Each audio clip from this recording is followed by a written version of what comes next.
Welcome to the show. I'm excited about today's show because when my children are 13, my twin boys are 10. When they're 13, they're going to be doing a rite of passage. And the gentleman who's going to be overseeing their entire rite of passage, where they'll be out in the wilderness with nothing but their fire-making kit and their backpack, and they'll be out there surviving and going through their official passage into manhood. The man who oversees this and is a real expert in these rites of passage for both adults and for children is Tim Corcoran. My kids go to his wilderness survival school every year. He's been on the podcast before, and now he's really developing this whole concept of the rite of passage even more fully with something he calls Purpose Mountain. We're going to talk about that in today's show. Today's show, as every show of the Ben Greenfield Fitness episode is, I don't know if that quite rolled off my tongue the right way, but I'm going to stick with it, is brought to you by Kion. One thing that you may not realize we have over there is an anti-aging serum that I spent a couple of years formulating. It is jam-packed with 12 essential oils that have been studied and proven to reduce scars and wrinkles, to cause an increased glow and complexion on the face, and to essentially cause a full face, or wherever you put it, really. I'll put it on wounds, cuts, scrapes, bruises, put it on my face every day. It has this incredible anti-aging effect in terms of the way that your face appears. It can basically reverse a lot of the damage from sun, from living in a dry area, from excess exposure to poor personal care products for a long period of time. You name it. This stuff heals your face, it feeds your face, and most importantly, it battles the signs of skin aging and reverses the clock on your face. It's called Kion Anti-Aging Skin Serum. Kion Anti-Aging Skin Serum. And you can get it over at getkion.com, where we also have coffee, and we have a fat loss supplement that I designed, and a whole bunch of other supplements for everything from muscle gain to digestion to mental performance, you name it. So Kion, getkion.com, Kion. Finally, this podcast is brought to you by Gainswave. Gainswave is this revolutionary new way for men and women who want to optimize their sexual performance, who want longer orgasms, better sex, better feeling down in their nether regions, to fix everything. It's a pulsating sound wave frequency that they use to increase blood flow to your unit, and it gives you guys a firmer, more resilient erection. For women, it increases blood flow, and it's just sound waves. It encourages the growth of new blood vessels, which increases oxygen and nutrient delivery to your genitalia. And it works. I've done it 4 times now, and every time, I come back, and for months, I'm like a 16-year-old boy. It's pretty cool. So you can get a 30% discount on your first Gainswave treatment. They're all over the United States. Just go to gainswave.com/Ben to find a provider near you. That's gainswave.com/Ben to save 30% off your first treatment with Gainswave. In this episode of the Ben Greenfield Fitness Show, I think the bigger, part of the conversation we need to address is that a rite of passage is really part of a longer mentoring process. And so at this time of transition, when we're coming back to what it means to be a holistic human being, I really want to encourage people out there to invest in community and culture, but to build those relationships.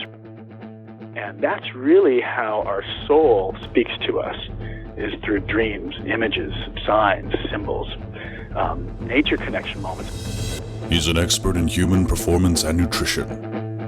Voted America's top personal trainer and one of the globe's most influential people in health and fitness.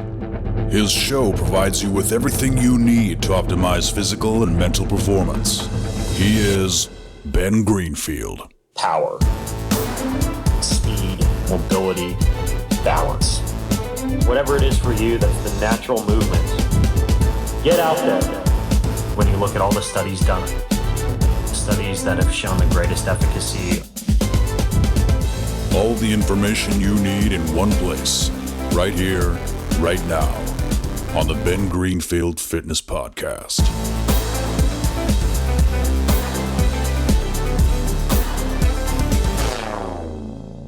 Hey folks, it's Ben Greenfield, and I was just chatting with my buddy Tim Corcoran even before we started recording about a hunt that I just got back from in Kona, where I hunted some scrub cow, some jungle cow, which are actually incredibly difficult to hunt, surprisingly difficult to hunt, and then also sheep and pig that is amazingly tasty, fatty pig fed on macadamia nuts.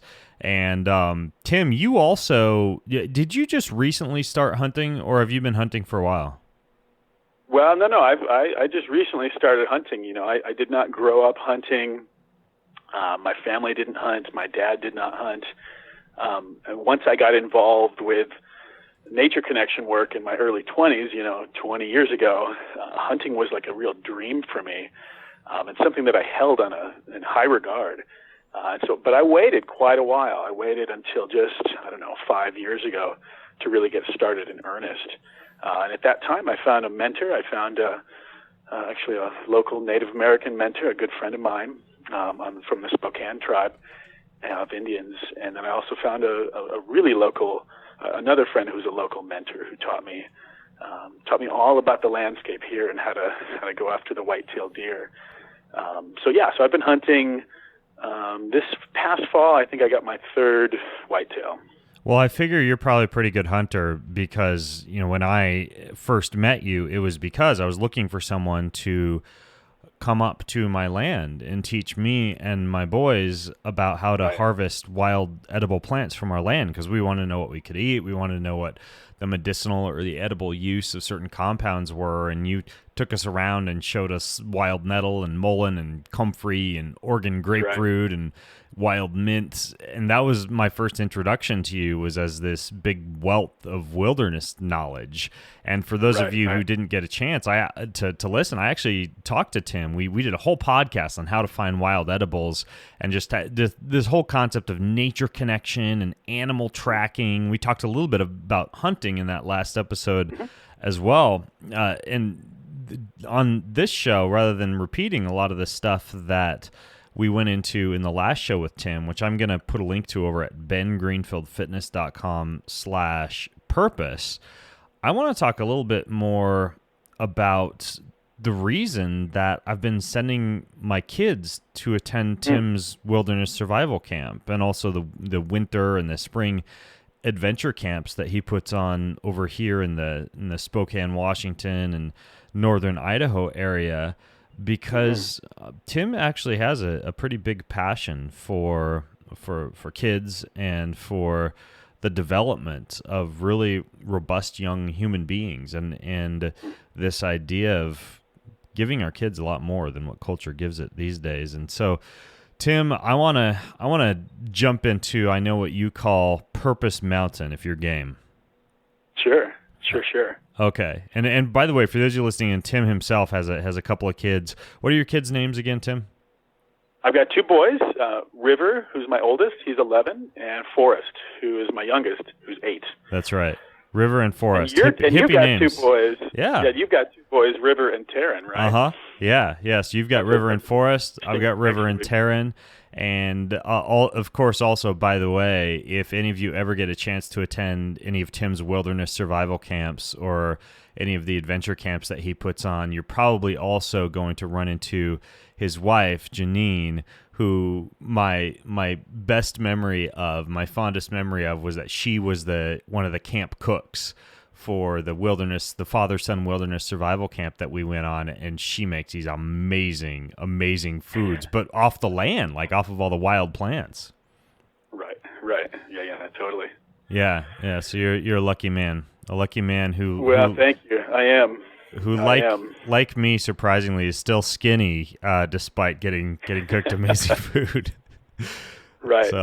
Well, it helps to be outside a lot, right? Yeah, exactly. You're probably outside more than I am. So, anyways, though, Tim, I had reached out to you because I've been on this kick lately, and kick is kind of a trite word to use, but I've been becoming more and more interested in the problem with effeminate men in our culture, and this whole demasculinization, it seems, of many of the guys in our culture who are now, playing video games and shopping for kale at Whole Foods and doing Bikram yoga, but not really able to tap into some of the more intense aspects of masculinity that you might find in books like there's a great book called why am I blanking on it now? Right at the time that I'm recording, it's by David Dida.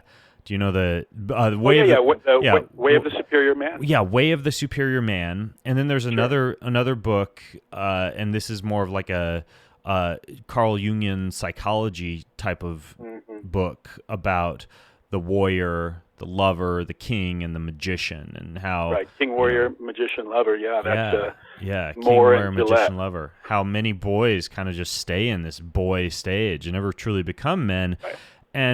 And when I did a podcast a few months ago with Paul Chek, he got into how he thought that this whole issue with not just men, but to a certain extent, you could say the same thing about girls in our society. There's no vision quest. There's no rite of passage. There's no official crossing over into adulthood that we tend to see so prevalently displayed in many ancestral cultures. And because of that, many adults in our day and age are still kids inside. I mean, even myself, I still feel in many cases, I was talking about this with my wife the other day, as though I never really had a passing from being a boy into being a man. Like you, I didn't grow up, with a father who taught me how to hunt. Yeah. I didn't have any special rite of passage or vision quest that I went through that officially marked me as a man. And I think it's a big problem in our day and age. Huge.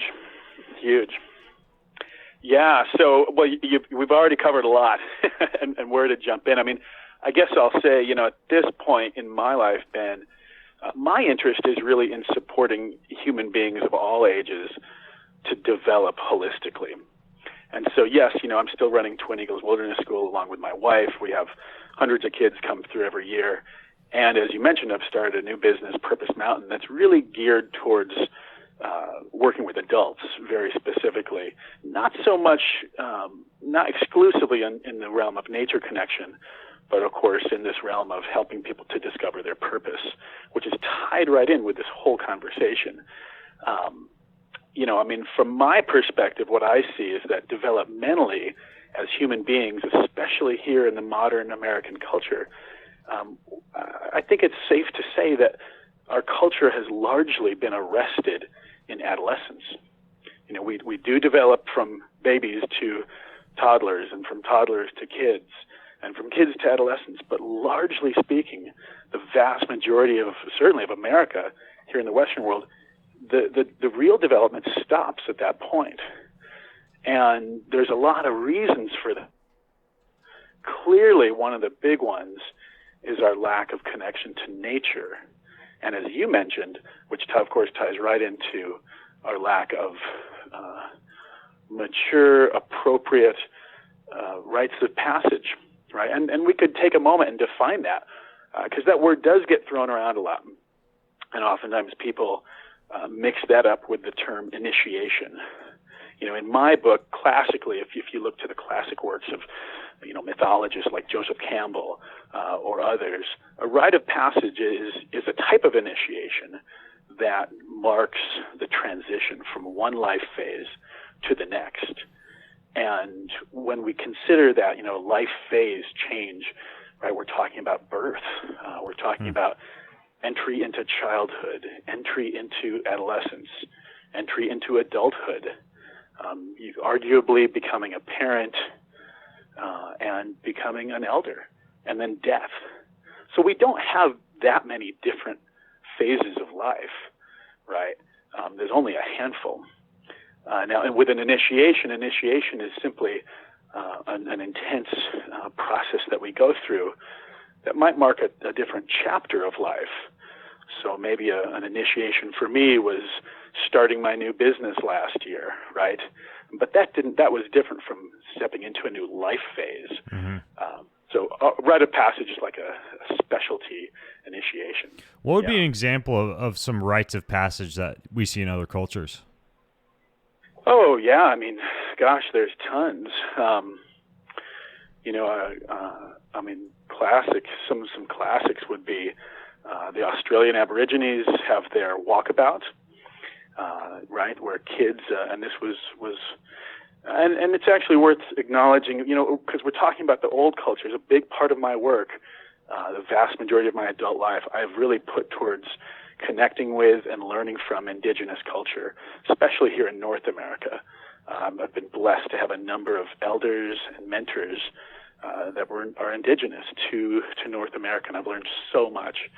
But yeah, some classic rites of passage would be the Australian Aborigine walkabout, and the kids, when they grow up, they would hear stories, and there would be songs in the culture that they would hear about the landscape. The verses and the parts of the story, chapters of the story, were explaining the various forms and landmarks on the land.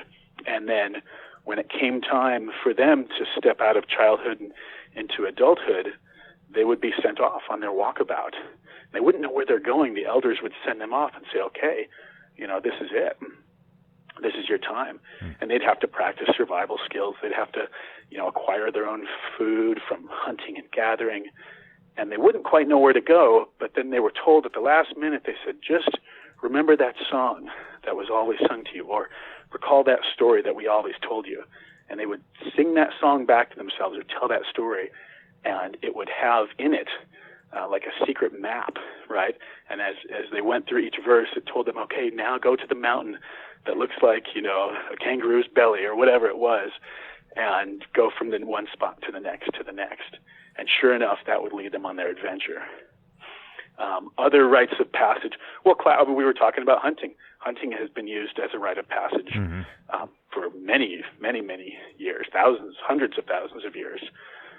And then, of course, the vision quest, or, more simply put, the solo. This idea of taking pause. So a mentor once called the vision quest like the great time out of life. Okay, call a time out on life. Pause. Go out into wild nature, right, somewhere remote, and just completely surround yourself, immerse yourself in wildness, and pick a spot that calls to you, or perhaps your elders picked a spot for you, and ask that, and then be there for 4 days, 4 nights, 96 hours, fast from everything familiar. Make that sacrifice. Maybe some vision quests would have water, some don't. So what's the difference between a vision quest and rite of passage? Yeah, well, let me just finish that last thought. And then the essential question of the vision quest being, what is my purpose? Why am I here? So the difference between a vision quest and a rite of passage, great question. So a rite of passage, again, we defined as an initiation that's going to take us from one life phase to another. And a vision quest can be used as part of a rite of passage, and it can also be used in other ways. So, for the young person or the not so young person who's ready to really go through a rite of passage and claim their place in the adult community, a vision quest is a part of that, is a part of it, but it's not the whole thing. As well, I've done a half dozen vision quests in my life. Some of those, one was a rite of passage. The other 5 were simply times when I was not feeling connected to my life's work, and I was needing a refresher, like, hey, what's the, why am I here? What's the current expression of why I'm here? So, taking a vision quest to reconnect with purpose.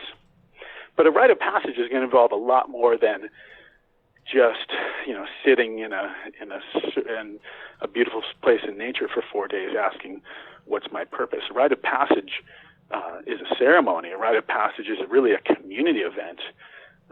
Traditionally, a rite of passage is as much about the individual going through it as the community, right? Because it ties us to culture.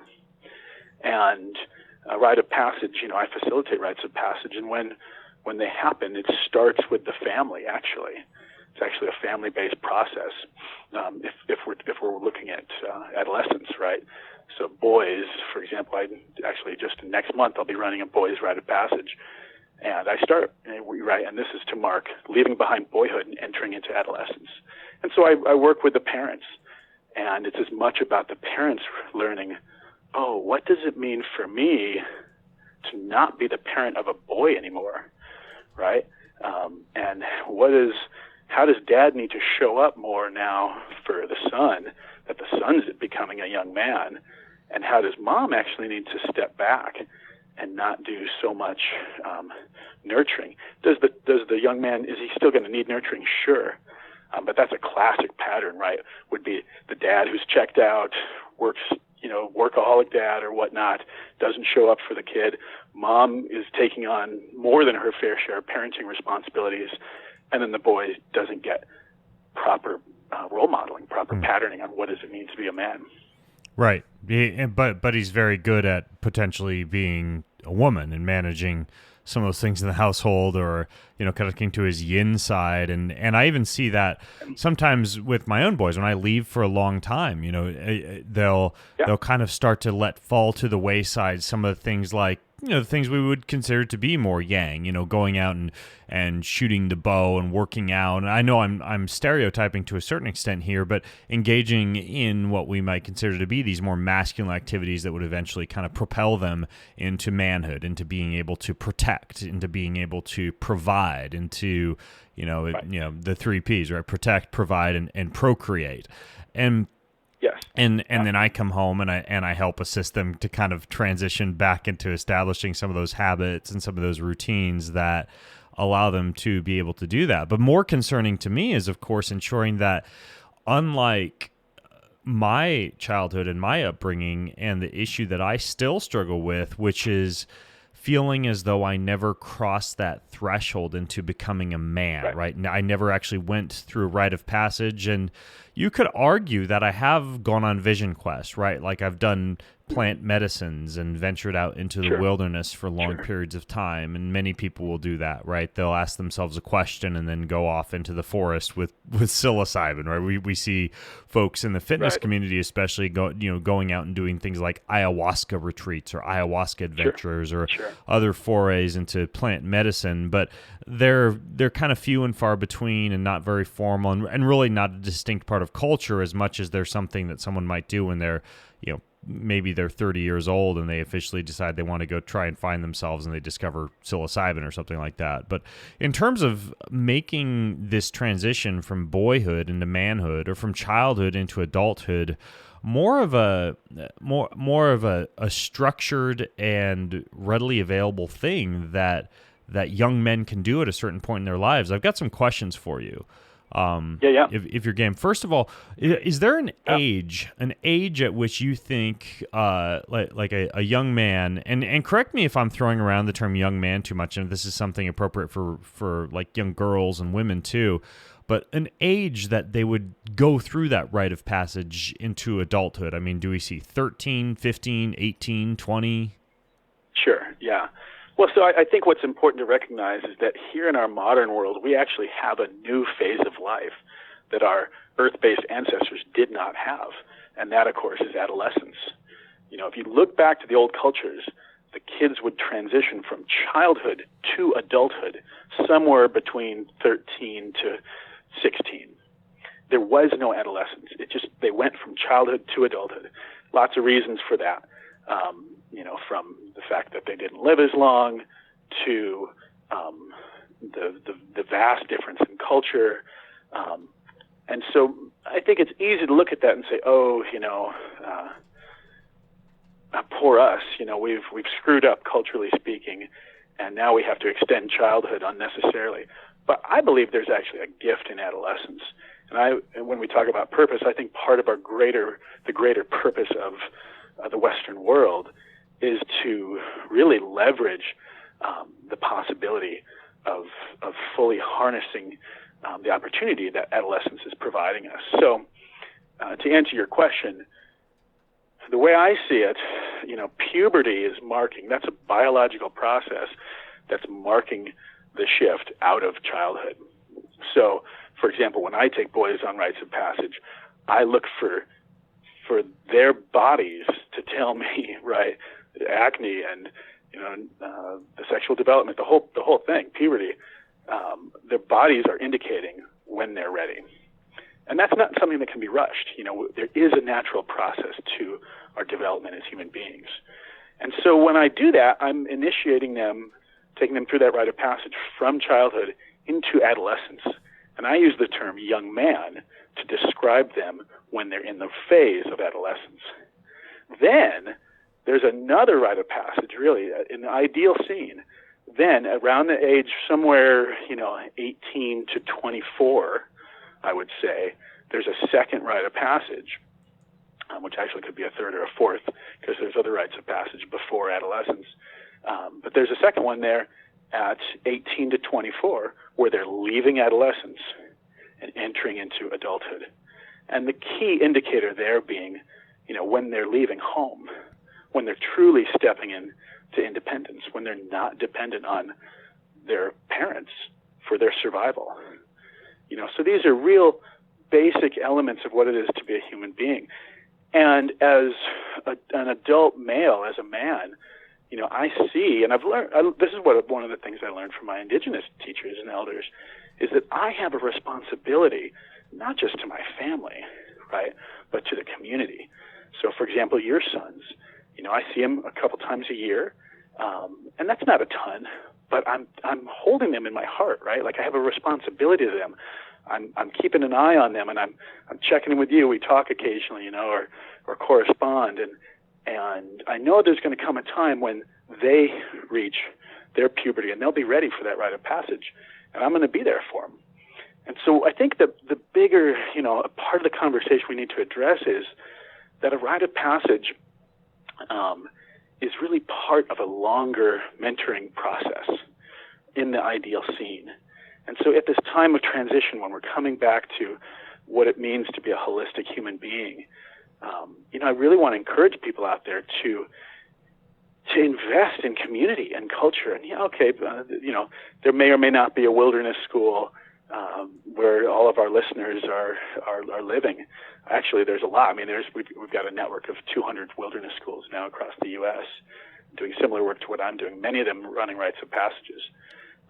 But to build those relationships, right? Like if you and I, we're friends, we're brothers, we connect.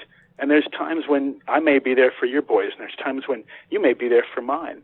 And by working together like that, then our boys have a stronger network of adult males that they can rely on. That's the vision, And I'm not saying, we've achieved that perfectly. But to hold that vision, because who are going to be my boys' mentors? I need to trust them, right? As their dad, I'm not just going to throw them to anybody. Oh, yeah. I don't want my boys disappearing into the wilderness with just an old person who says they're going to take them on a rite of passage. Now, before we kind of get into the nuts and bolts of the types of rites of passage that you do, and I actually want to ask you about this network that you just alluded to of I guess, places that folks can go do a rite of passage.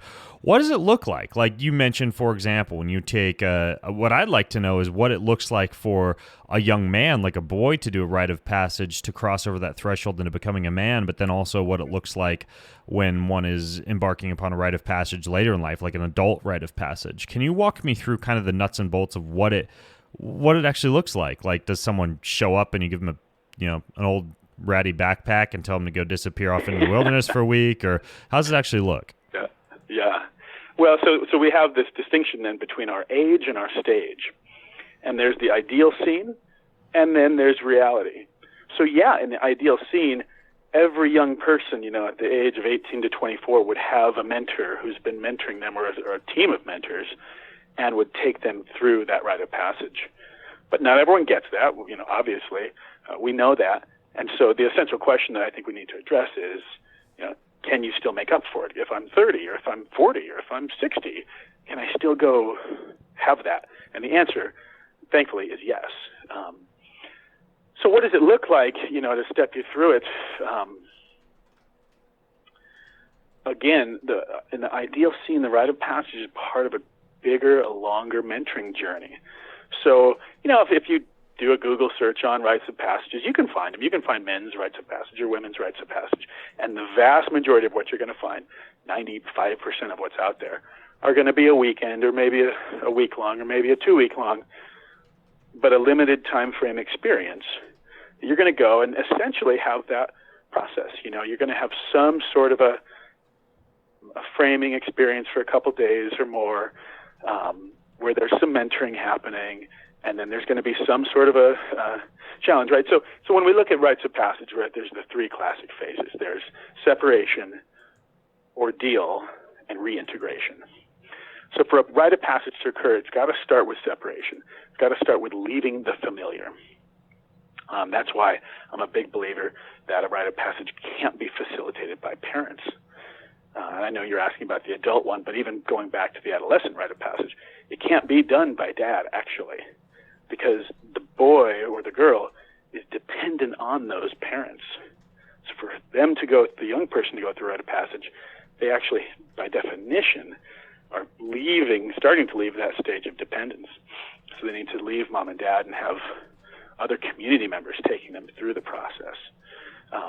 So separation, ordeal, reintegration. Separation, leaving the known, leaving the nest, leaving home, leaving the familiar, and then going to some new place, right? And having an experience that's held by individuals who themselves are initiated in whatever phase that person's going to step into. So, can you get more specific? Like, just walk me through, like exactly what it looks like, where people go, what they do, what they bring with them. Get into brass tacks here. Yeah. Well, and again, it can go a lot of different ways.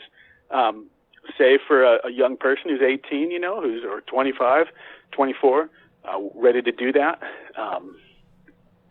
In the ideal scenario, they're going to have that mentoring relationship, so there's going to be preparations ahead of time where they are looking back at that previous phase of life and asking, what are the gifts that I'm taking with me? What am I leaving behind? And there's reflection on that. Then there's the actual experience itself. And there's a lot more to it. I'm not going to cover every last detail, but then there's the experience itself. So, in the ideal scene, going into some remote area of wild nature, having mentors, having guides who are initiated adults themselves that take them through a process where they're going to have, and it can involve a lot of different things. Probably the most common element here, for Western Americans, is going to be the Vision Quest, right? Where they're going to spend those days, those 4 days, alone in a quiet place in nature.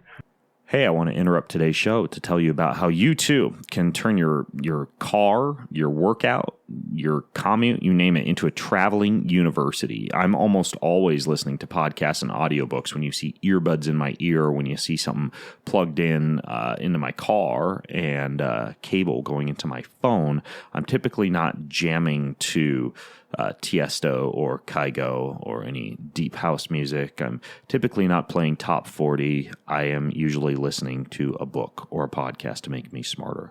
That's how I go through a lot of books. And I was pretty excited when I saw that this company, Penguin Random House, which has a whole bunch of audiobooks you can't find other places, is now making audiobooks. They have Dan Harris's Meditation for Fidgety Skeptics. They've got Find Your Why by Simon Sinek. They've got a bunch of really good fiction out there. They have the new Clive Cussler book, The Rising Sea. Anyways, a fantastic library of books over there.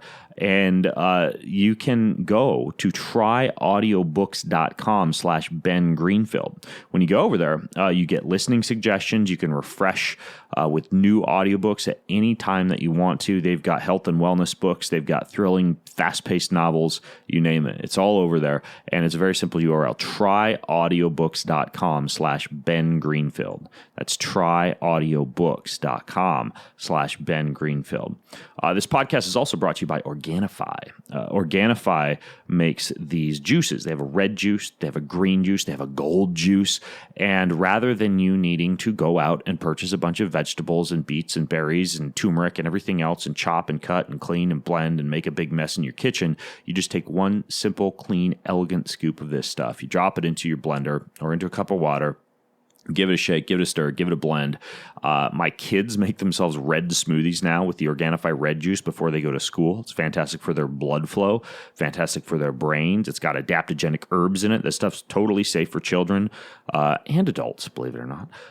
They even do a nighttime golden juice blend made from turmeric and coconut milk, cinnamon, ginger, lemon balm, and reishi for you to cuddle up with for a good night of sleep. They are pretty much the best tasting organic powders out there, and you get 20% off of anything from Organifi. Very simple. You go to Organifi.com. That's with an I, Organifi.com, and the discount code that you use over there is Greenfield, and that's it. Organifi.com, and use discount code Greenfield. How do they find that quiet place in nature? And what do they have with them? Like, we've got Naked and Afraid where people show up with a TV crew and they just got to kind of plant in the same place for 21 days and then hike their way out. But, let's say I were to show up and I were to personally want to go on a rite of passage. And, you and I have known each other for a few years. Let's say perhaps that you were the mentor I was turning to for something like that. Like, do you hand me a knife and a bag of trail mix and tell me go to this spot in nature with your GPS satellite phone and just sit there for 4 days? I mean, how does it actually play out when it comes to the nuts and bolts? Yeah. No, there's going to be very limited gear. It's going to be it'd be like maybe a wool blanket, maybe not, depending on the time of year, depending on the weather. It's going to be, as the idea is to make ourselves vulnerable to the natural world. So that starts with the physical aspect. So there's going to be no food. There's going to be limited water, but you would have water. Very little shelter. Just enough so that you can survive, but that you can connect with the natural world. If, on the one end of the spectrum, if you went out there in an RV, right, or if you went out there with fancy tents and knives and all this gear, or even primitively, if you had a big, fancy primitive shelter that you spent days working on, that really insulates you. So the idea is to go out there with very little and expose yourself. In terms of finding the spot, classically, it's going to be the main location would be selected by that guide, that mentor, and then the specific place you would take some time and you would follow, your own heart and walk out on the land and kind of like, a magnetic connection. You would just find yourself. You probably experience this. Others probably have, when we walk in nature. Certain places call to us. So you'd have a place that calls to you. And then you'd claim that, perhaps mark the 4 directions. Now, for this land that one is walking out on, let's say they were to be going through your program or one of these folks who you have run these programs, is it those people's lands? Well, I mean, it could be a variety of different places in terms of the specific land. So sure, I mean, sometimes we run programs on private property, but it could also be wilderness area, maybe BLM or national forest or whatnot. Okay, yeah, so like public land, that type of thing. Sure. Okay, got it. And as far as where they go, who is, let's say, obviously, if someone's coming into you or someone else for a rite of passage and they're immature to a certain extent. I mean, maybe they are trying to cross that threshold into manhood, and there's some kid from San Francisco who's never spent much time in nature and who has decided, hey, you know what, I listen to this podcast, I've decided I really want to learn what it takes to become a man. And they come to you and they get mentored a few times, and maybe they go through one of your survival camps, and then they get sent out on this rite of passage. How do you know that they're safe? Like, is there some kind of tracking beacon on them? Like, if I were to send my boys out on a rite of passage, like, how do I know they're not just going to disappear into the wilderness and get eaten by a bear? Yeah, good question. Well, that's part of the function of the guide, of course, is to ensure safety. So, we would select a site that's going to be safe. And B, there's going to be check-ins. Classically, what I do is have a little place. I don't like to disturb people, generally speaking, when they're on the actual when they're in their actual rite of passage. It's important for them to just have that aloneness. So what we do is we might have a little marker circle of rocks, a distance away, and then every morning at dawn, the person comes out and puts makes a shift in the rocks in such a way that I know that was done by them. We have a pre-agreement ahead of time. So there's a check and balance system there to make sure everyone's safe. Yeah, absolutely. Okay, got it. And so this person's out there with whatever equipment they've been provided with. You're ensuring that they're checked in on and that they're safe. And how many days is someone typically embarking upon a rite of passage in a situation like that? Yeah, and again, there's different life stages, and different rites of passage. So if we're talking about the rite of passage into adulthood, and that it's a facilitated experience, that's going to be, 3-4 days, typically 4 days, 96 hours, 4 full cycles of the sun. And during that time, they're providing for their own food. Nope, fasting. Okay, so you're fasting the whole time, and yeah. Does the person who's out doing the rite of passage, do they have a book or a journal or anything along those lines? Some places will do that. They'll have people take journals out. I don't like to. I like to give people just the pure experience. So, the act, there's kind of a meditation-like quality to it, right, Ben? There's this act of getting real still and quiet in yourself and holding that essential question, what does it mean to be a man? Why am I here? And so then it's asking really in a spiritual way for answers. And classically, and again, this is a classic piece of indigenous wisdom, is that those answers come to us when we're in that place of inner silence. So a lot of when I did my first vision quest, my mentor was like, part of the prerequisite was go to a sit spot, find a little place in nature and just go there for like 20 minutes every day for a year. And only after you've done that will I put you on a vision quest. I don't put people through that. But that's, that was a reasonable challenge, because what did I learn there? I learned to get comfortable just on my own outside of nature. I learned what it was to quiet my mind. I got to know my place. And that was all preparation for the bigger rite of passage, the bigger vision quest. And then what did your rite of passage look like? Well, when I did mine, it was 4 days in the Pine Barrens of New Jersey, and it was just a small circle, right? It was like a 10-foot diameter circle that I was basically locked into, unless I had to go to the bathroom or go check my marker box to let them know, hey, I'm safe. I was there.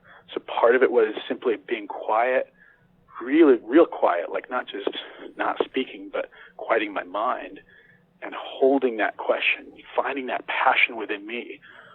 What is my vision? What does it mean to be a man? Why am I here? It's to the extent, the initiate, right? We can use that word. The initiate has got to connect with their own sense of passion, and give from that place, whether it's a prayer or an intention. Some people, are comfortable with, prayer. Others not so much. That's fine either way. But the bottom line is connecting with that passion and that intention. And then there's different things that can happen, and no two experiences are gonna be the same.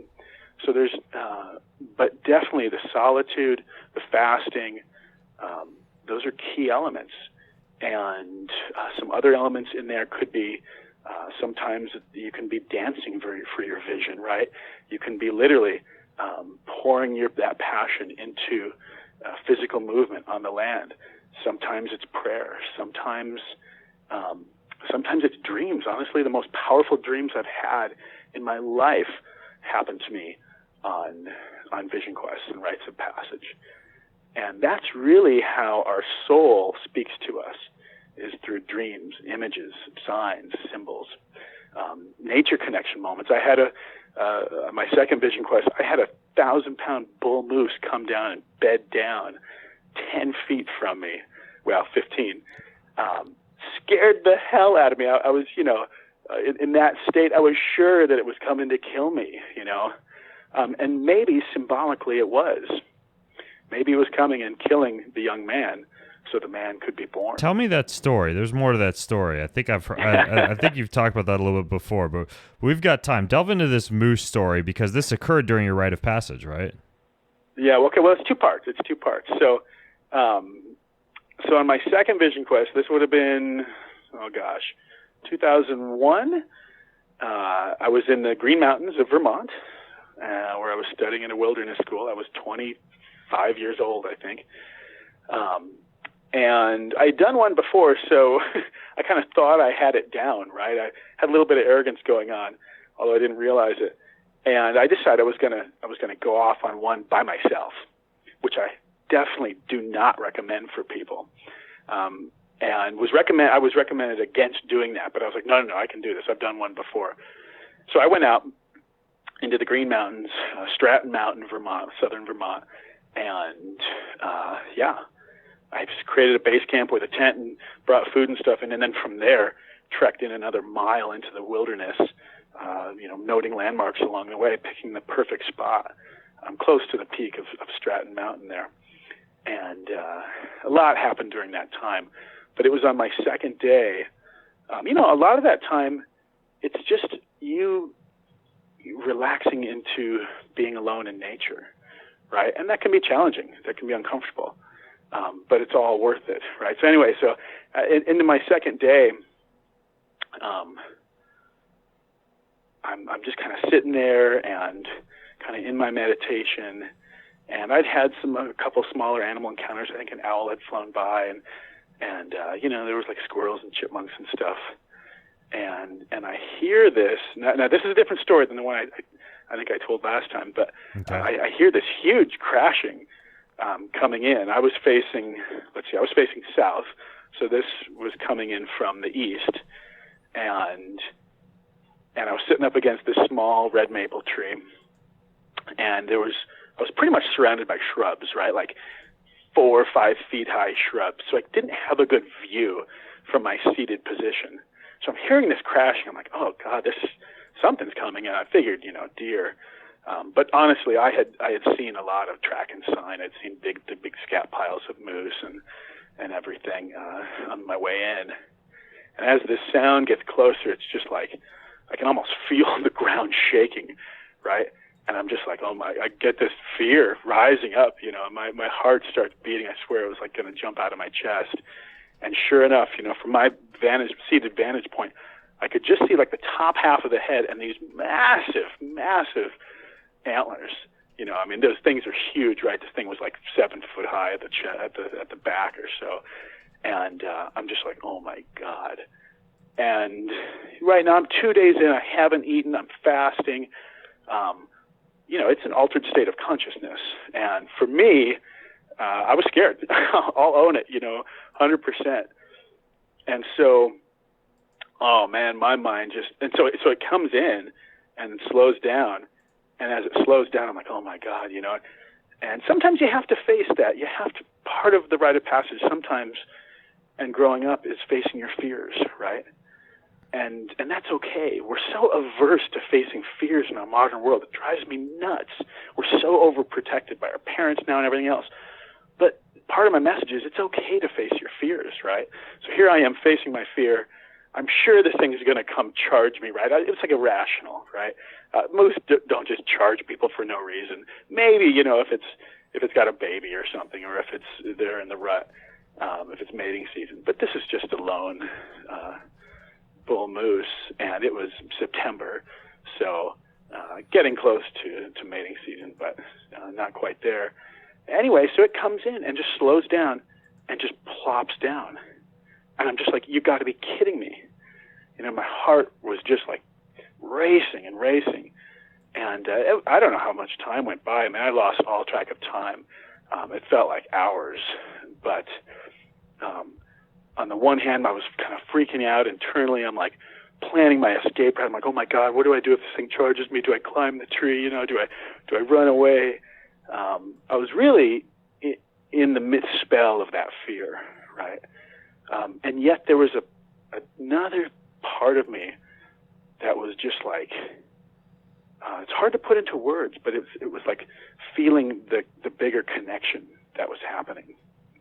And so eventually the moose, stands up and goes on its way, not towards me. And of course I was fine.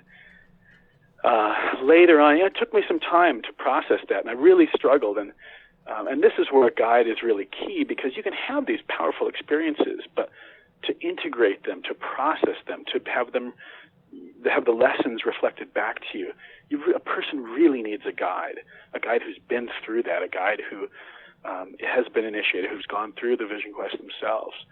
So I struggled, and then what did I wind up doing? I wound up seeking out a guide after the fact to help me process my experience. And he was helpful, luckily I was able to find someone pretty quick. But I really needed that. And so part of what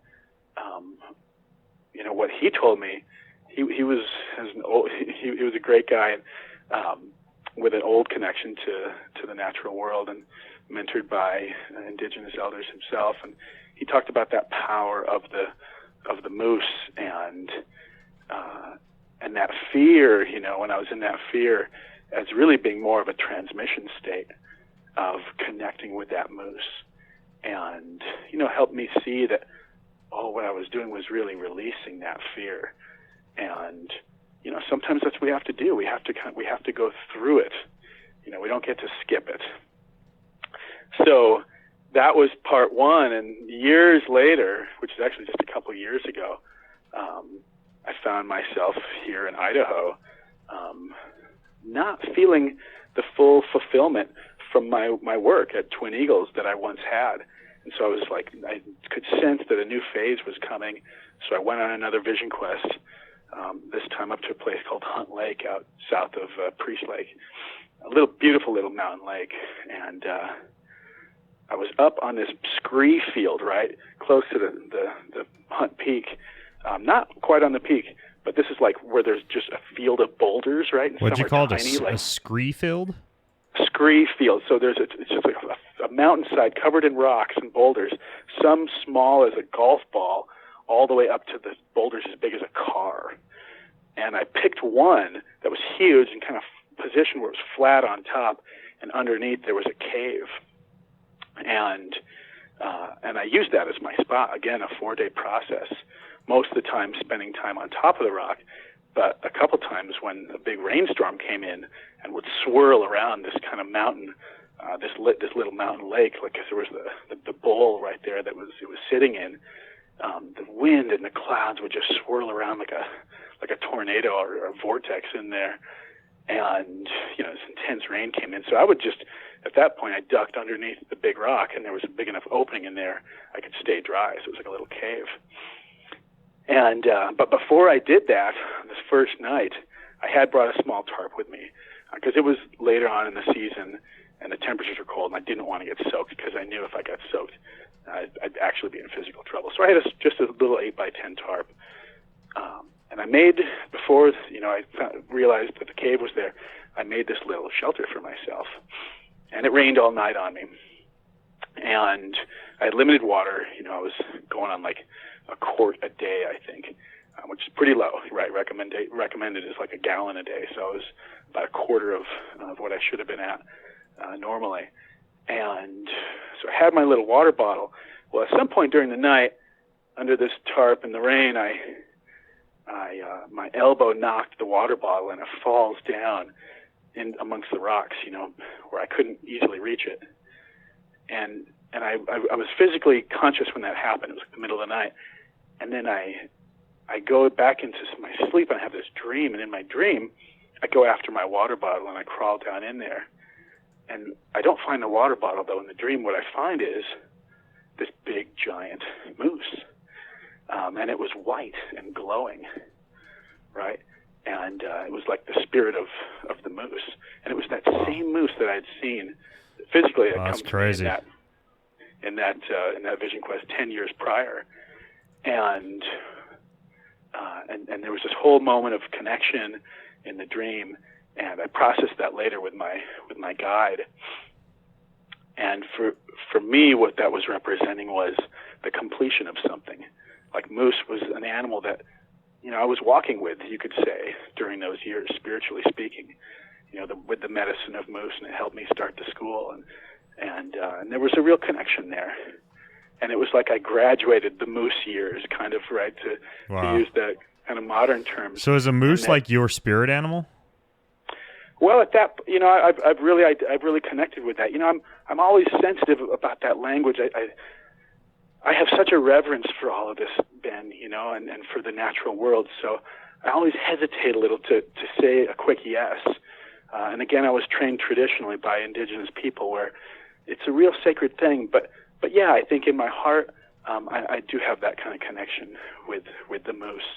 But it's never anything I would want to, be arrogant about or boast about or anything like that.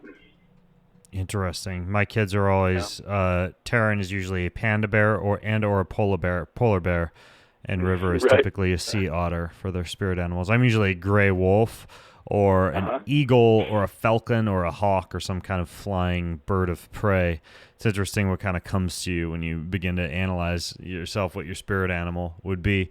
What about for a boy doing a rite of passage? How would that be different than a man doing a rite of passage? Are the boys typically paired up with other young men? Are they off by themselves? Are there different considerations where we're talking about, young men or people who we might even consider to be, because they kind of are until they've finished the rite of passage, still kids?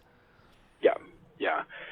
Sure. I mean, they're in a different phase of life. They're not as old. They're not as physically capable. So it's a different process that they're going to be taken through.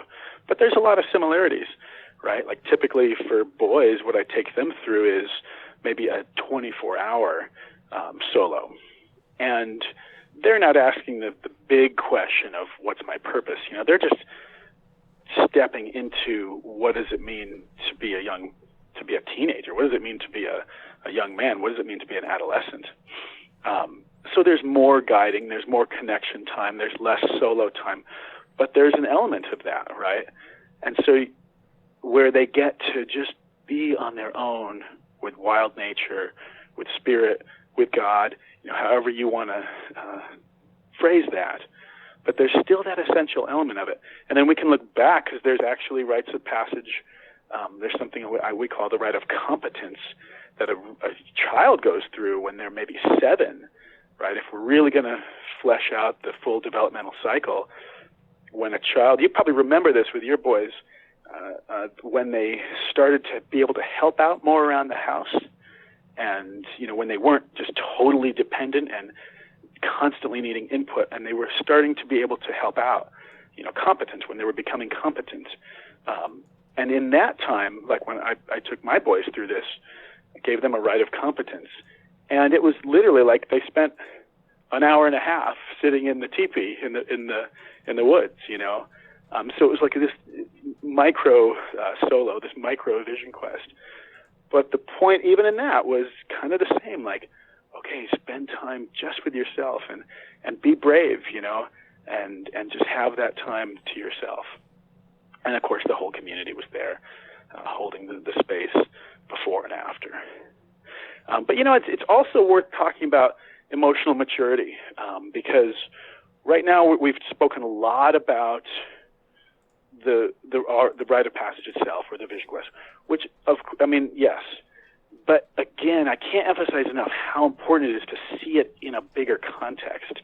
And so, especially for maybe the listeners out there, one of the big pieces, and this is what I did not get from my indigenous mentors, is the piece of emotional maturity and training modern people. As you said, if there's some 18-year-old out there who's listening to this and getting pumped up, part of it is about learning what does it mean, emotionally speaking, to be a man. David Data, Way of the Superior Man, King, Warrior, Magician, Lover. These guys totally know this journey. And so, simply put, as men, are we aware of our feelings, our emotions, and are we accepting of them in ourselves, and are we expressing them? Right? This is basic emotional intelligence. We're not getting it in the modern experience. There's men's groups out there. There's rites of passage, where you can get this. But that's a process, and young people need to be exposed to mentors, especially males, right? There's this old story that you're either, what are the options? You can either be a machismo kind of bully, or you can be the wimp, right, and just collapse. Those are two of the personality types you find in that book, the King, Warrior, Magician, Lover book. They're two kind of ends of the spectrum on that book. Right, so there's a third way, and that's, so what does it mean to be an emotionally mature man? What does it mean to be able to stand up, feel my feelings, express them, speak my truth powerfully, but not use my power to hurt others, And so I have a spine, right? I'm not that collapsed energy of anybody can just walk all over me, but I'm also not out there doing damage, right? Hurting people emotionally or physically or otherwise. I know my truth. I know who I am. I stand up for that. I ask for what I want. I know that I may not always get it, but I'm gonna have my own back, right? I'm gonna ask for what I want, and I'll be there for my brothers, and for my wife, and for my community, and for the kids. I've got this strength. I'm a man. I've got this life experience. I've got these gifts. That's not just for me. That's to give. So I'm an asset to my community. Interesting. So that's a huge piece, training young people and training adults in emotional maturity, and that's a huge part of what's missing in our world. And so with Rite of Passage work and Vision Quest work and purpose discovery work, that's a essential element. So with somebody like let's say River and Taryn, they're 10-year-old twin boys right now. They've been to your wilderness survival school. They've been to some of your camps, and will probably continue to kind of attend your camps each year. Do they reach a certain point where you're like, okay, these guys are ready. They're ready for the Rite of Passage, and if so, how does that look, and what happens then? Yeah. So typically around the age of 13, like I said, when puberty kicks in. And this, in their case, I will have, because they were 6 when I first met them, I think. Yeah. So I will have known them at that point for, 6-7 years.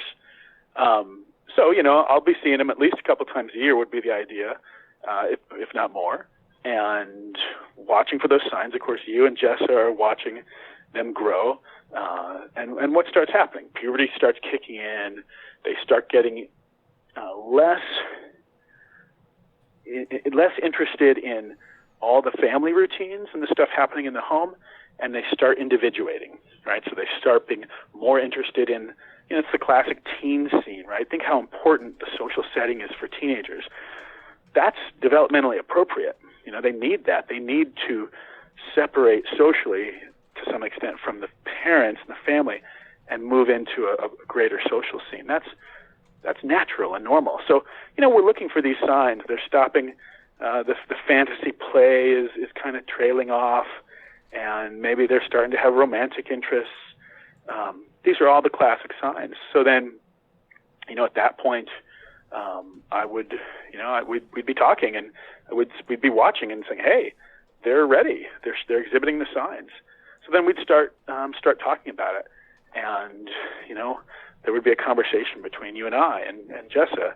And part of that, I really see that conversation starts with the parents, because it's like, okay, are you ready for this? Right? There's a lot of parents that when their kids get to that age, they can't hack it. They're still tied in with their child as a child, and so they need mentoring. Oftentimes, not always, but oftentimes, just to let go, right, and start to really take a deeper look at the relationship. And then it's going to be some sort of a calling. I always send a calling letter to the boys. I don't put it out there as an invitation. I don't say, hey, I don't treat it like a summer camp. I don't say, hey, do you want to come to camp? Or hey, do you want to come do this Rite of Passage? The way I see it, life's going to happen. Adolescence is going to happen, or just the same. Adulthood's going to happen. So the question is not, is it going? It's going to happen. So what are we doing to prepare for it? Mm-hmm. Yeah. So when they're under 18, my take on it is the same as how would, as a parent, I choose if my child goes to school or not and where they go, right? They don't pick. I do. And so I have the same philosophy. Some people would call that rigid. That's okay. But the way I see it, adolescence is going to happen. They're going to have to face challenges. So what am I doing? What are we doing to prepare them? So the way that unfolds is I send them a letter and I say, hey, your rite of passage is coming. I don't ask them. I tell them. And I say, get ready. Start preparing your gear. And I give them questions. Then I'll hop on the phone with them, maybe. And there's typically a small group going through the experience together. Ideally, they've got their friends, similar age, similar stage, also going through it. And we might take 4 to 10, 4 to 12 boys through together. Because it's a tremendous bonding experience, Ben. The boys I've taken who gone through and become young men, the young men I've taken through who have become adults, the people they go through that with, like their peers, those bonds are like, they're like blood brothers. Man, it's amazing, the bonds. And what exactly is it that they're doing there? In the adolescent rite of passage? Yeah. Yeah. So there's going to be that preparation phase. They're going to get ready. They're going to put their gear together. They're going to start reflecting. They're going to look back on what were the gifts of childhood that the essential qualities I'll always cherish and have with me. What are the childish qualities I'm letting go of? And again, that would be the same for an adult one. Just looking back, generally speaking, on the previous life phase, asking the questions: what am I taking with me? What am I letting go of? And I'll be honest, there's mystery elements that I don't give away, and that because there has to be a surprise element for them. If they knew everything they're going to face, it would ruin it, because life doesn't work that way. Right. We all face unknown challenges in life where shit happens, and we have to deal. So have we had training in our lives dealing with with unknown challenges that just come up spontaneously? That's probably one of the biggest gifts a rite of passage can offer a person is, them facing some challenges that are unknown. And again, we have this society that's so controlling, and we got to know everything, and it's all got to be accounted for. And then we struggle, and we wonder why. But the old school, traditional way, no, the person wouldn't know what they're going into. So I've shared a lot, actually. But there's definitely mystery challenges as well. Yeah, I feel as though, I kind of sort of pieced together some of my own rites of passage as I did, the Spartan Delta and the Agoji and the Kokoro camp and all these crazy masochistic endurance events and crucibles that I've put myself through. I feel like to a certain extent I was doing because I never felt like I crossed that threshold into becoming a man and had to prove to myself that I really could rise to the occasion. I could train myself how to do things like bow hunt, or how to do things like, learn how to get down to 80 feet in the water free diving with a breath hold and spearfish, and how to conquer some of these crucibles like the Navy SEAL crucible and the Spartan events. And a big part of that, to a certain extent, I think I was searching out because I never personally had a rite of passage. And you might even say that a lot of the modern day infatuation with many of these so-called obstacle course races and Spartans and Tough Mudders may be, to a certain extent, guys and girls seeking out that rite of passage. Absolutely. And I think that we'd probably see a lot less of that constant striving and that constant searching, and the people on their 48th ayahuasca retreat, and the people who simply don't have any other way to scratch the itch of feeling like a man or feeling like a woman unless they go out and do a Spartan race. Not that there's anything wrong with that, but there's no distinct, yes, this was the day that I became a man, or this was the day that I found myself, or this was the day that I discovered my purpose, and having that strongly delineated, if that's a word, strongly defined, and an actual point that someone reaches in their life. That's what I want for my kids. That's what I want for them to be able to achieve. And I brought up that term purpose. I know that you refer now to this rite of passage, that kind of this network that you've created of people who can take young people or adults on rites of passages as Purpose Mountain. Why do you call it Purpose Mountain? Yeah, so Purpose Mountain is my new business that I actually just started. in the past year here. And for me, Ben, it was the next expression of my vision, of my purpose. It was that vision quest where I was in that cave, that scree field on the mountainside, where I had the dream of the moose, when it really came to me that, okay, connecting people with nature is great, but I'm at a phase in my life now where I'm being called into something deeper. I'm stepping into that next phase of my life. And for me, what that is to guide people and to really claim it in a bigger way, to guide people to discover their purpose. And so I like the idea of Purpose Mountain because, it's the metaphor that there is this mountain we have to climb, this metaphorical mountain, at the top of which lies our purpose, and it's waiting there for us to claim it. But there is a journey that we must take to get there. So it's the metaphorical Purpose Mountain. And what I've realized is that, while it's really sexy and fancy, these rites of passage and these, vision quests and everything, and yes, they're super valuable. Yes, they meet a deep developmental need. Yes, they address the needs of the psyche. There is still a lot more needed. And so at this phase, I'm actually, which is a somewhat radical approach, but I'm relatively not supportive of people just going out and doing a vision quest and calling it good. My experience has been that people who do that still struggle with feeling like they haven't really gotten what they need. And really? That surprises me. So people go on a rite of passage and they still feel like they don't have their purpose? Well, no. What I said is people can go on a vision quest, like the 4-day event I was describing, and maybe they're more connected with their purpose, but they still struggle to express that purpose, right? Because there's a difference between finding your purpose and living your purpose. And guys like you and I think, let's face it, Ben, we're the exception, right? I want everyone in the world to be on track and be successful, but most people out there are struggling, and I don't say that arrogantly, but the struggle is a huge part of our world today. And I'm convinced, what I found was that because I struggled sure as heck for a lot of years, even when I was running the wilderness school, which I still am, but in the early years. And the big part of the reason for that is because I had these layers of fear and resistance that I wasn't addressing. For me, I had the old traditional cultures up on a pedestal. And definitely there's so much we have to learn from them. But I no longer believe that they hold all of the answers. And it was about, 5-7 years ago when I started getting to this point of realizing, I need to be more open to the modern approach, to a modern understanding of the psyche and depth psychology, and that there's answers there.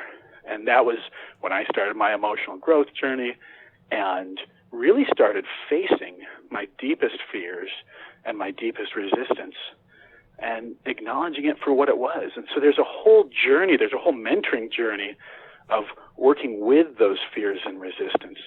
So many people, those people you're describing on their 48th, journey, are still really suffering from all that fear and that resistance.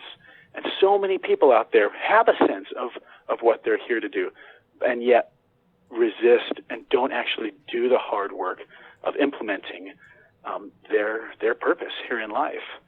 And so the answer isn't to just, work harder and pound the square peg harder into the round hole. The answer is to pause and to look at with some care and some maturity. What is that resistance and that fear about? And because we all have those parts of ourselves that, I got a little nervous before the call. Totally natural, right? And there's a part of me that would rather just stay home and eat chips and sit on the couch rather than put myself out there. But you're on the world. big podcasting stage now. Got to step up. Right, yeah. But here's the deal. That part of me that would rather not be here, there's nothing wrong with that. My job's not to beat that part up or to demonize it. If I want to find success in my life, I need to actually care for that part and realize, what is that? that's a part of me that learned to stay small when I was a kid, right? Because it was like this part of me learned that, oh, it's safer to just stay small and not put myself out there, right, not take risks. And that was a good thing back then. That was a strategy that worked. I mean, I'm alive. It got me here. So the answer is not to demonize that and to beat ourselves up for those sides of ourselves. The answer is to actually appreciate those aspects of us and let them know, hey, life's changed. I'm no longer a kid. We develop these survival strategies when we're young, and then they stay with us. Our circumstances change, but the parts of our psyche that act that way, it's like they haven't gotten upgraded. They're like running Microsoft Windows 3.1. It's 20 years outdated, right? And so our job is to, as we step into emotional maturity, is to not cultivate the inner battle, but to cultivate inner peace and find these parts and let them know, hey, it's okay, and then we get into the deep work. I mean, Gillette and Moore talk about this, King, Warrior, Magician, Lover, the book you referenced earlier, the inner parenting journey, that, as a kid, I had some needs that weren't met. We all did. No one had the perfect childhood. And we had those survival strategies that our psyches brilliantly responded with, but they haven't gotten updated. So here we are at 30, 40 years old, still with those same survival strategies that, can appear to be holding us back. So the work now is to appreciate those parts and to help them learn to grow up, not to continue all that lack of harmony on the inner landscape. And then that's the old adage, right? As long as there's that inner conflict, we're going to have outer conflict. So for all the people listening who are, it's a big part of my message for anyone out there who's listening, who's struggling with resistance and fear and doubt. A, it's totally normal and natural. Nothing wrong with that. B, don't beat yourself up about it. Care for yourself. Acknowledge those parts of yourself. And if it's an ongoing issue that's preventing you from living fully, get some support. That's a role that I now serve for people. Is in one-on-one mentoring is supporting people to work with their resistance, to work with their fear, work with their doubt. Not that gets to drive the car of their life and lead the show, but for them to find peace with that, which is huge. So I just want to say that's the missing piece in the vast majority of deep purpose work out there, and Vision Quest is people aren't getting the support they need on the inner level to actually go and live their purpose. That's what I'm really excited to be bringing the world right now.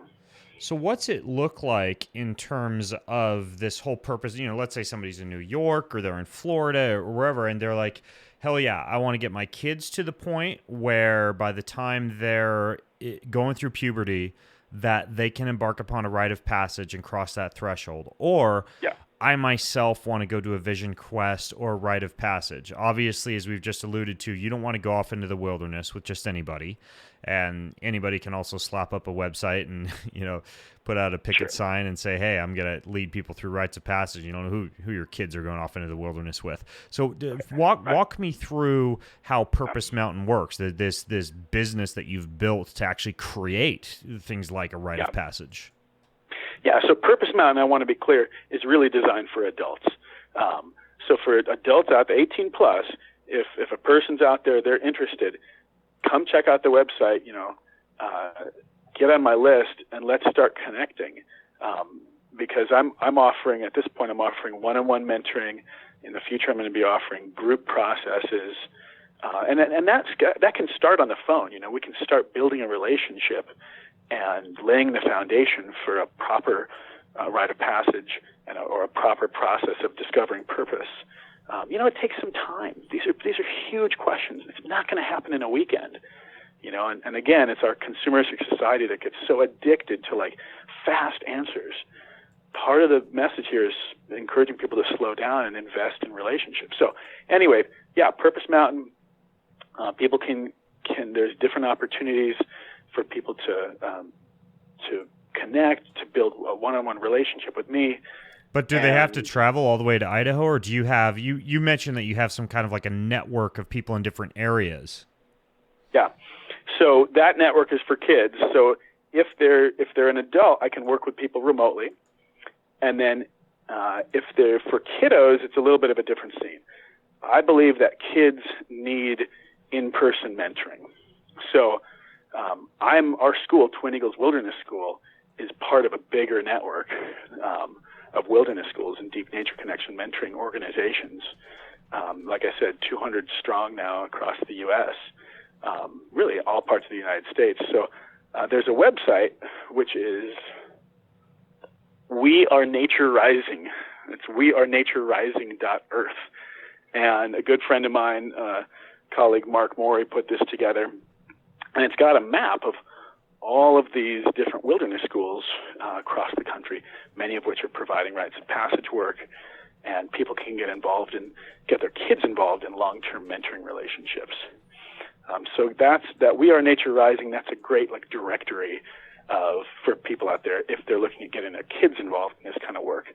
And for adults interested, I really encourage them to check out my new website, Purpose Mountain.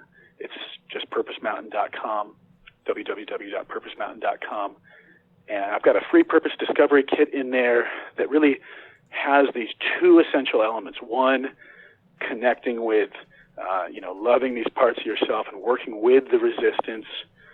Sometimes I call that the ecology of self. And then two, taking this deeper journey out into nature. Would welcome people to come check those resources out. Okay, so then once somebody has checked that out, let's say they want to go and do an actual rite of passage. Let's say I'm me, right? Let's say I'm a 36-year-old guy, and I'm like, I want to go out and do a rite of passage. Would I then travel to Idaho where you're at, and you equip me with what I would need, and then send me off into the wilderness? Mm-hmm. Yeah. So again, step one is going to be building a relationship. We'd be doing some one-on-one work on the phone or Skype or whatnot. And then there would come a point where there would be that physical rite of passage, that one, big moment. Those are in-person events that happen here locally. And as Purpose Mountain grows, that I may be expanding that. I may start to offer these in different parts of the country. But for right now, those are happening. And that locally. One big moment, you're off by yourself, or are you with a group of people? Well, that would be a group coming together to have a shared rite of passage experience, during which time, so maybe we'd meet for, a week, and then during that time, people are going to go off and have their solos, and then come back and have the community to come back to process their experience with. I like that. Hey, so a combination of community and solo time. Okay. One other question I have for you. You going to do another father-son wilderness survival camp again, do you think? Yes. Yeah. I've actually got one coming up just in about a month, actually. Oh, wow. Here in Idaho, yeah. And that was the first time one of the first times you and I connected. So we got that coming up. Okay. Yeah, I take that. For people listening in, by the way, if you have boys, I don't know if I'm going to this one in the month, but because I got to pay close attention to your newsletter, dude. I get your newsletters, and I have somebody who monitors my email inbox, and I tell them star the emails from Twin Eagles, and occasionally I have so many newsletters starred I don't have time to read them all. The father-son wilderness survival camp, though, that's still something my kids talk about. That was an amazing time, especially when you hid all the children from their fathers and we had to go out and find our kids camouflaged and covered with mud and sticks in the wilderness. That was one highlight. The other highlight was the Native American sweat lodge ceremony that us guys did. That was epic. Guys, screaming and losing their minds and running out into the snow, and that incredible, uncomfortable. It was claustrophobic. It was hot. There were drums beating. There were hot rocks getting thrown in the middle of this sizzling hole in the middle of the teepee. But that was a very intense experience, man. It was very cool. Yeah. That's quite a description there. I think you over dramatized that just a little bit, but hey, in my mind, that's I know you'd done it before. That was my first time, so I was calm on the outside, but I was freaking out on the inside. I can tell you that. Yeah. So, all right. So you did great. what I'll do for those of you listening in is I'll put links to all this stuff. If you just go to bengreenfieldfitness.com/purpose, that's bengreenfieldfitness.com/purpose, I will link over to Tim's website and also for Twin Eagles Wilderness School, where I first came to know Tim, but also to his new offering, this Purpose Mountain for adults who want to embark upon a rite of passage. And just so you guys know, I'm personally planning on my children not only doing their rite of passage when they come of age with Tim and through his program, but I myself really want to go through my own rite of passage and work with Tim to do that, because he's one of the guys in this sector who I trust and who I respect, and who, you know, he knows how to wild plant forage. He hunts, he survives. You can set him out into the wilderness with a knife on his back and he'll come back out the other end alive in most cases, unless the grizzly bear is just too big. But he's a guy who knows what he's doing. Yes. Soft-spoken family man, but also a wilderness badass, and that's why I respect you, Tim. Well, thanks, Ben. I appreciate your good words. Yeah. Yeah, it's always great connecting with you, my friend. And you know, to any of the listeners out there, if this is something that calls to you, if this is something that speaks to you, come check it out. You know, I got a lot of free resources, especially the Purpose Mountain. Come check it out. You can get on my list and make a little relationship. And if things feel right, maybe this could really help you out. You know, that's why I'm here. I've had people who helped me out, and now I get the honor of giving that gift back to others. Awesome. Well, thanks for coming on the show, Tim. And again, the show notes for those of you listening in are at bengreenfieldfitness.com/purpose. And until next time, I'm Ben Greenfield, along with Tim Corcoran of Purpose Mountain and the Twin Eagles Wilderness School, signing out from bengreenfieldfitness.com. Have an amazing week. You've been listening to the Ben Greenfield Fitness Podcast. Go to bengreenfieldfitness.com for even more cutting-edge fitness and performance advice.